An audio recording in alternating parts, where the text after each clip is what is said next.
This episode, like Emil Werstler.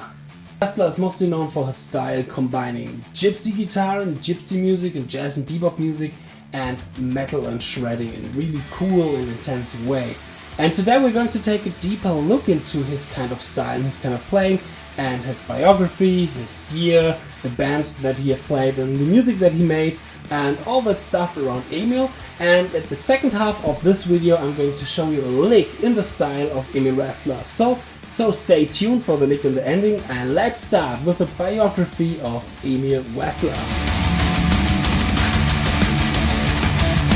Born on the 1st of November 1982 in Alabama, I think nobody could imagine that this little boy is going to be one of the most interesting shred guitar players in the metal underground scene of the 2010s. He was raised in Alabama as well, and the first kind of music that he got in touch with was music like from Mahavishnu Orchestra, Steely Dan, Led Zeppelin, but also musicians like Stevie Wonder. At the age of 6 he started to learn the piano, and at the age of 12 he started to play the guitar. Like me. Pretty early he gains a lot of interest in music like heavy music from thrash, old school thrash bands, Testament and stuff like this, and you can hear this in his songwriting later on as well, but also he gained interest in more extreme heavy music like Death and Cynic.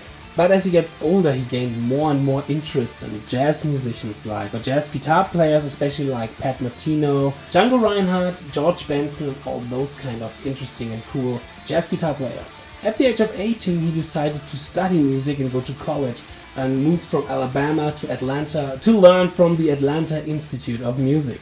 During that time Emil became friends with a local metal guitar player called Eyal Levi, I hope I pronounced that right, and together they will be later on known as the incredible death metal shred duo from Darth. So he joined Eyal in this new founded project called Darth, and in 2004, after a lot of time rehearsing and writing music together, they released their debut record called Futility. Through that record Emil had the first spot in the underground death metal, shredding, technical death metal kind of scene, and this record was quite successful for a self-released debut record from a more underground death metal band.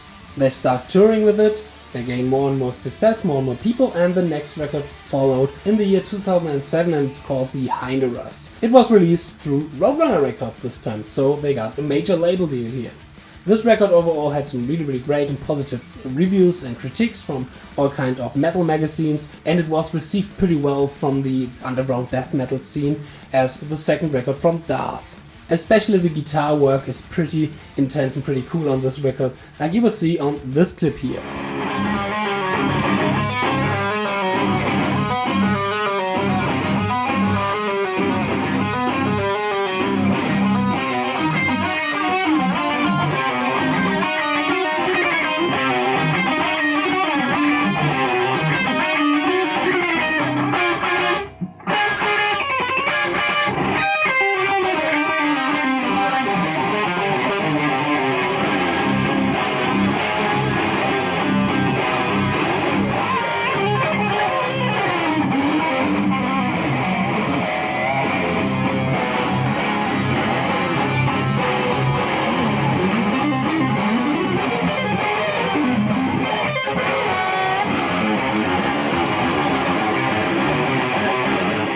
The section they have played in this clip is from a song called From the Blind, and this FPE kind of YouTube video here, this clip, was for many people the first introduction of Emil Werstler for the worldwide guitar scene. And I clearly can remember how I got in touch with this little clip here back in 2008, 2009, was really blown away by this kind of guitar duo thing they was doing there. I wasn't aware that people in the modern metal scene is playing something like Cacophony would play in the 80s. And especially this gypsy kind of sounding vibe was pretty new and pretty interesting in this kind of metal, death metal kind of situation and style. In April 21, 2009, one day before my 19th birthday, they've released the third record from Darth, which is called The Concealers. This third record was also a pretty success for Darth. It peaked number 35 in the Heartseekers charts and it was an overall success, and Evil Metal Sucks placed The Concealers at the number 3 record of 2009. The guitar work is even more intense here on this record, and the duo between Eyal and Emil is pretty awesome here, worth to check out, like you will see on this clip here.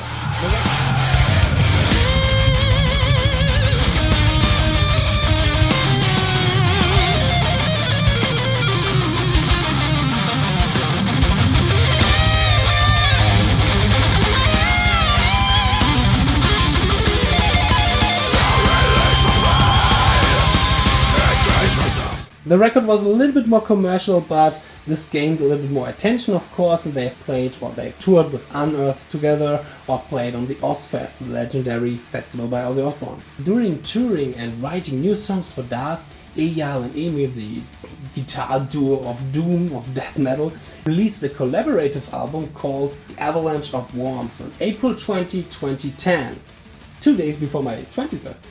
It was a 12-track all-instrumental rock and metal record where both of each players had the same function to write for this kind of project. Really worth to check out. Let's take a listen.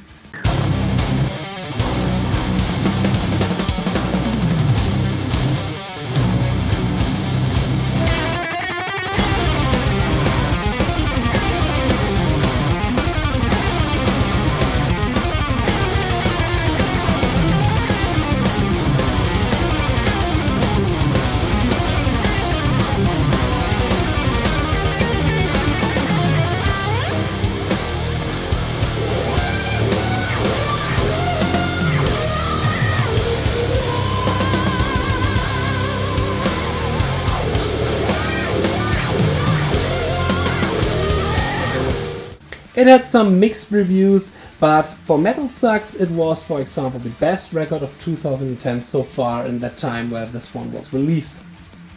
On October 2010, Darth released their fourth record, simply called Darth. During that time, from 2006 to 2010, Emil was also a pretty well-known guitar player for guest solos appearance in different kind of projects and bands. For example, from the song Sub-Zero by the awesome Austrian Death Machine.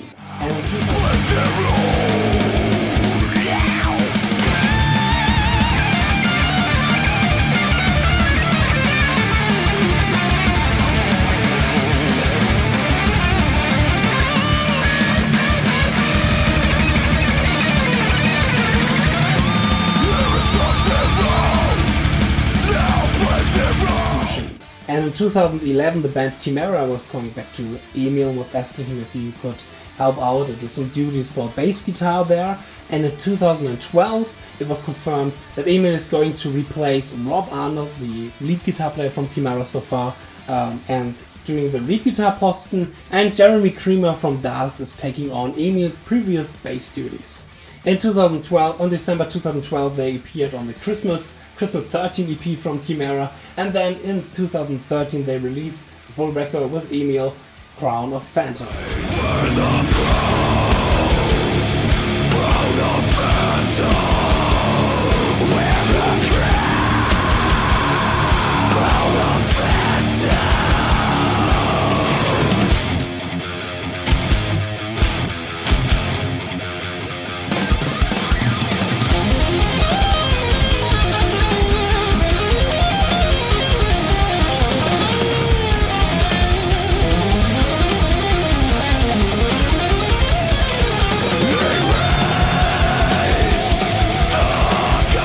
The record was pretty successful, and it even gained into the top 15 of the most influential records of 2013 by Metal Sucks, ranking at number 6. They toured with that record through 2013 and 2014, and on the 1st of September in 2014, Emil announced that he's leaving Chimaira, and 2 days later the complete band members announced their departure from that band. But that doesn't mean that Emil was going away from the metal scene, no. He was doing a lot of guest solo appearances, like for example A Question of Perspective by Ron George, and also performing on a single of Knock Norwood. In 2014, Metal Sucks did a really interesting list. I think that was a time where Chris Broderick from Megadeth was leaving Megadeth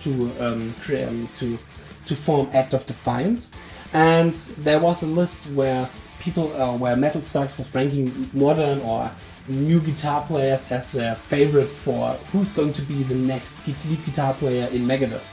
And number 1 was Marty Friedman, and number 2 was Emil Werstler. And I think this is a pretty good choice, because when it comes to that lead sound, that lead style from Marty Friedman, Emil is definitely worth to catch up with that. And he's doing his own stuff, but I think he comes pretty close to the philosophy and the sound behind Friedman's old school solo sound and solo ideas. Through the years, he starts to do a lot of online lessons and online teaching on jam play, doing a lot of great work there, and even being a columnist for Premier Guitar and Guitar World, or is doing this Betcha Can Play This thing from Guitar World. So he was still pretty active to teach his kind of style and his kind of philosophy. And yeah, this makes total sense, because his kind of style was pretty unique back in the day. I can't remember anybody who's doing something like this, especially for this kind of heavy extreme metal scene. In 2017, Emil released his solo record called Verlorener, which is a pretty interesting record. It still had this heavy kind of sound and all this crazy guitar playing, but it's also pretty ambient and really kind of and really artsy and interesting, and not so easy to hear, to listen to, but definitely worth to check out if you want to get into some really interesting ambient instrumental metal record. Verlorener, by the way, is, I would say it's a German word. I would like to know what Emil was thinking with this word, because in German we have the word verloren, which means to lose something, and Verlorener could be translated into somebody who's lost. So he's still pretty active in the scene right now, and is giving us with great content, great videos about his kind of unique style. And what his unique style is in particular, we are going to check out right now. As I've said in the beginning, Emil is heavily influenced by not only metal music, thrash metal and all those shreddy kind of stuff, but also gypsy jazz. And you can clearly hear that gypsy jazz approach to his kind of music. And especially that he's not really thinking in scales. Gypsy jazz guitar players, or jazz players in particular, are thinking more in intervals and in chord progressions. And you can clearly hear that in the way how he writes solo sections for Darth and Chimaira, and especially in Darth. He once said in an interview that he sometimes feel a little bit trapped inside this kind of rhythm section where he needs to solo over it. So he composed solo sections more with traditional, I would say, chord progressions from the gypsy jazz music and the jazz music, but in this kind of metal, death metal style. And there he can really fulfill his idea and his skills to get the sound, to playing all those kind of interesting intervals, the flat 6, major 7 in a minor situation, which gives harmonic minor or melodic minor, all those flat 5s, those chromatic approaches, all this kind of stuff. You will clearly see what I mean when we're going to check out the lick later on, because the lick is a meltdown of 4 licks that I've transcribed from Emil. But not only his fast licks are really influenced by this kind of style, also his kind of bending and phrasing. He has a really cool bending technique and a really cool way to make a vibrato, and his phrasing is really phenomenal as well. Because, yeah, of course, he wouldn't be that famous guitar player or that interesting guitar player for the metal scene when his phrasing would suck, because phrasing is one of the most important things at all. You can play as fast as you want, but if your phrasing sucks, then most of the time you will play a melody and it sucks. Sounds pretty negative and bad, but I know this problem. I had it a lot in my past and had to really work on my phrasing, and it was a bad thing I have done. So I recommend everybody work on your phrasing. But not only the way how he looks at writing riffs, the more kind of intervallic kind of style and ideas and chord progression and soloing over it is pretty individual for his kind of style. Also the gear that he is using. Now we're going to check a little bit out of his gear. His gear is pretty interesting. First of all, of the guitar that he's playing. He's mostly known for playing PRS guitar. I don't think I have seen any videos from him where he's not playing PRS guitar. He loves his PRS guitar. When I remember correctly, I read an interview that he was working in a guitar shop to teach guitar there, and they was an official seller for PRS, and there he fell in love with Paul Reed Smith's guitar. He's mostly known for playing his red Modern Eagle 2 PRS guitar, 2 Swamp Ash Special, 1 6-string, 1 custom-made 7-string guitar, and of course his famous hollow body guitar from PRS, which he used on nearly every, I think every record he has played on. And this is pretty interesting to have a hollow body guitar in this kind of high gain, destroying metal sound and situation. Pretty cool, pretty intense, but you can clearly hear his sound and it's really unique, and I think it's not that easy to have a hollow guitar in this kind of high gain situation, but it's really worth for this kind of special sound, this kind of amp wise. While he was playing in Chimaira, he's using a lot of Mesa amps and Bogner amps, especially for metal the good old dual rectifier. And the amp you will hear for this lead tone in Crown of Phantoms is the Bogner Shiva 20th anniversary. Cab wise, for the Mesa amps he's using Mesa cabs.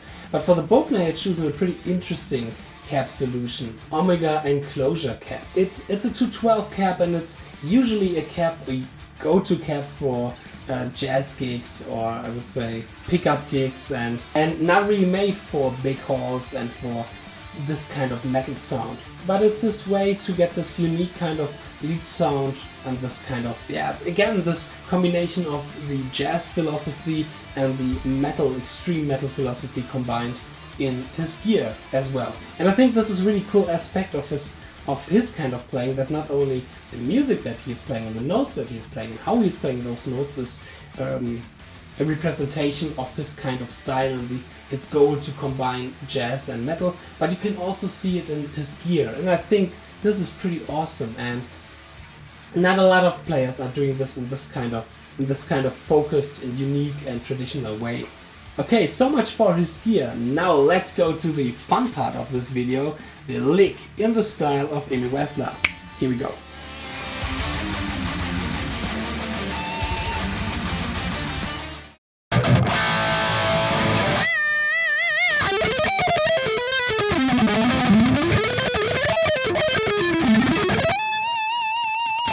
So basically in this lick we are in A minor, but we are playing a lot around with some notes which aren't typical for the A minor scale to create this kind of tension, this kind of gypsy vibe and feel to it.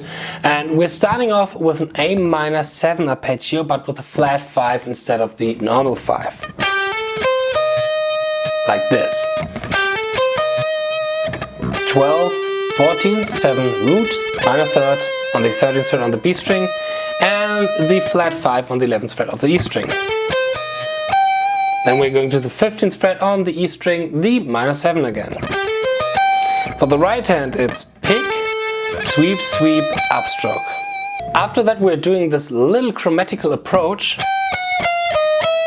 to get from the 7th to the 5th. This is a really typical jazz, bebop, gypsy kind of idea, where we're playing around the 5ths with 4 notes to get a kind of a feeling or a melody which leads a little bit more into this 5th. So it's a chromatical approach. And we're starting off playing descending minor 7, major 6, minor 6 in frets 15, 14, 13, and then the 11th fret on the E string and resolving into the E.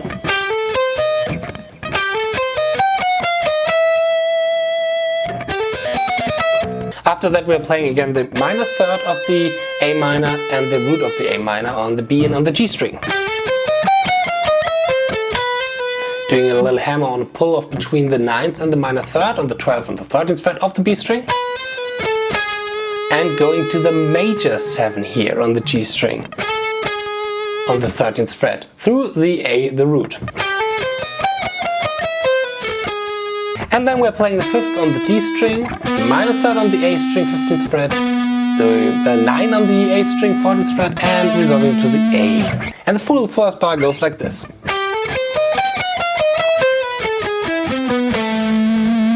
Then we're going to the 60-note shredding kind of section, the speed picking section, playing some Paul Gilbert inspired licks, but with a really interesting scale with this one.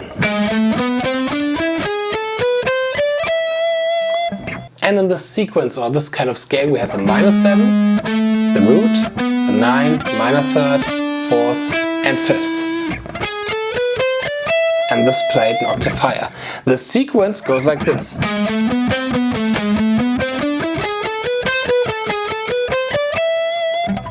So it's really classical Paul Gilbert, but with this kind of harmonic or melodic minor idea. Why harmonic or melodic? Because we don't have the 6, and the 6 is the note which is the difference between harmonic and melodic minor.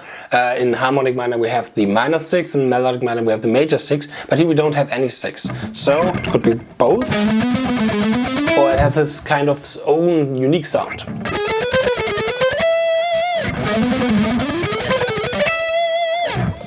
And after that we're going to the last section, the last bar that goes like this.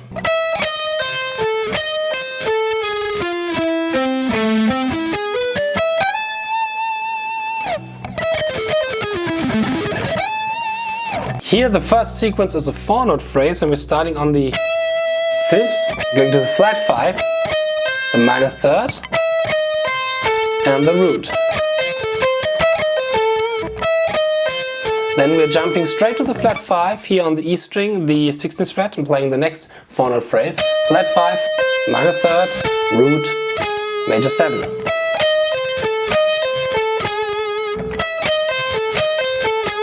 Then we're going to the minor 6th, to the 5th, the minor 3rd, and then we're playing this kind of sweep arpeggio. And here we have a really cool A minor arpeggio with some really interesting notes in there, like for example the major 7, the 9 and the 11th. So we're starting off with the root, hammering to the minor 3rd, then we're playing in triplets, minor 3rd, 5th, major 7, going to the 9 here on the 16th fret of the G string, the 11th, going to the 5th and sliding into the root.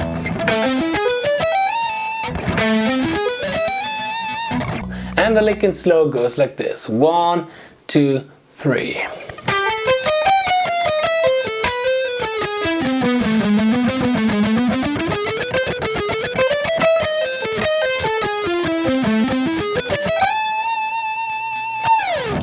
So much for today's episode of the Shred ABC. I hope you got a little insight into the style of Emil Werstler. I hope you got a little insight in the style of Emil Werstler. And if you didn't know him yet, then feel free and of course go and check him out. I really recommend it. It's an awesome player. It's a really interesting style with this kind of combination of gypsy and metal. It's so unique and fresh. I really love it. And this is why I made this episode, the Shred ABC, about Emil Werstler. If you like this video and if you like this kind of mini-series, then feel free to subscribe to my channel, of course, hit the like button and write me a comment to get shout-outed in my comment section for my normal videos, for my normal tutorials. Alright, so much for that. I hope I'm going to see you in my next video. So far, cheers and stay progress.